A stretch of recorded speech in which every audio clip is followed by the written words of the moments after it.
Hi, it's May. How do you handle the obstacles that are holding you back? I work with a lot of very successful people in my executive coaching, and I can assure you that even very successful people face obstacles. Let me take you through 8 of the most common ones that I've come across, and then we'll talk about some strategies for handling them. Number 1, limiting beliefs like, I'm too old, I'm too young, I'm not qualified. These are basically a lack of confidence. Number 2, societal norms or expectations such as, big boys don't cry, I can't show emotion, or women don't do this, or Chinese people culturally can't do that.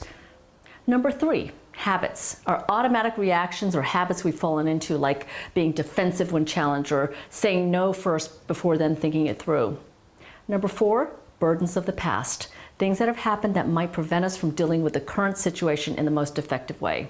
Sometimes we forget that we've learned and grown and matured since then and no longer need to be guided, or rather misguided, by that negative experience in the past. Number 5, fears.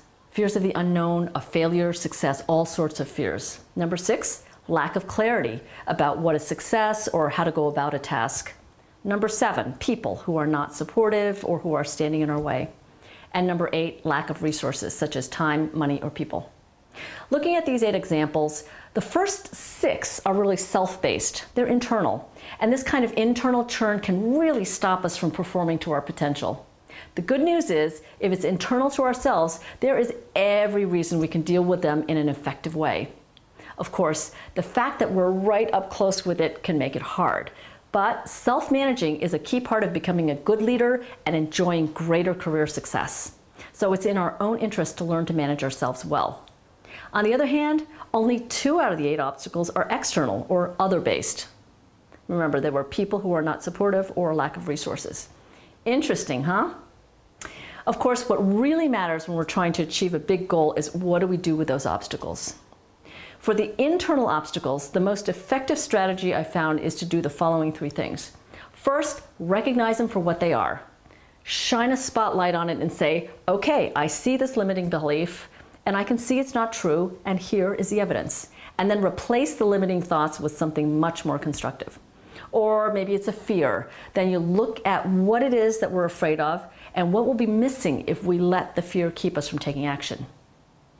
Second step is to find someone to help us go through the issue dispassionately. Some people can do this on their own, but I personally find it really helpful to find another person to talk it through with. And then step 3 is it's about finding a way to release yourself from it and let go of it. I struggled with this one for many years until finally one of my mentors said to me as he watched me spin my wheels, he said, May, decide and move on. Decide, move on. He was basically telling me that unless I learned to move on, I would never be as successful as I wanted to be. I can still hear him saying this to me whenever I'm in the midst of this internal churn, and that's what triggers me to act. The other things I found useful is to remind myself by saying you aren't responsible for the first thought that goes through your head, but you are responsible for what you do with it. That means it's okay when the internal obstacle pops into your head uninvited, but then it's up to you to get over with it, as my mother says. Let me give you an example of someone who I tremendously respect, who is exceptional at taking obstacles, addressing them, and putting them on the shelf. Let's call him Bill.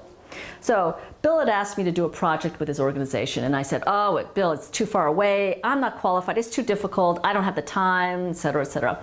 I had so many obstacles. He said, May, let's sit down and go through them. So we did. So I'd say, Bill, this is an obstacle. He'd go, all right, this is how we're going to address this obstacle. And then he'd put it aside and say, next. So next obstacle, here's how we're going to address that. Put it aside, and so on. Before I knew it, I had no more objections or obstacles left. And then I realized I could say yes to this project I really wanted to do but thought I couldn't.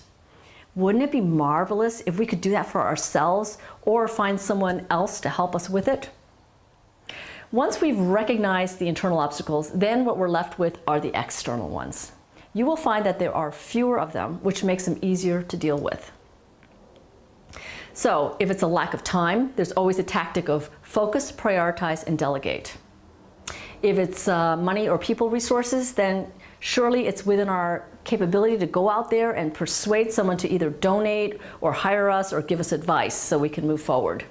And then if it's really about people who are not supportive, then we need to look at that and decide if it's important to win them over Or do we need to negotiate?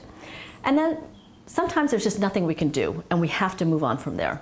But most of the time, there will be something within our resources that we can use to help us address these external obstacles.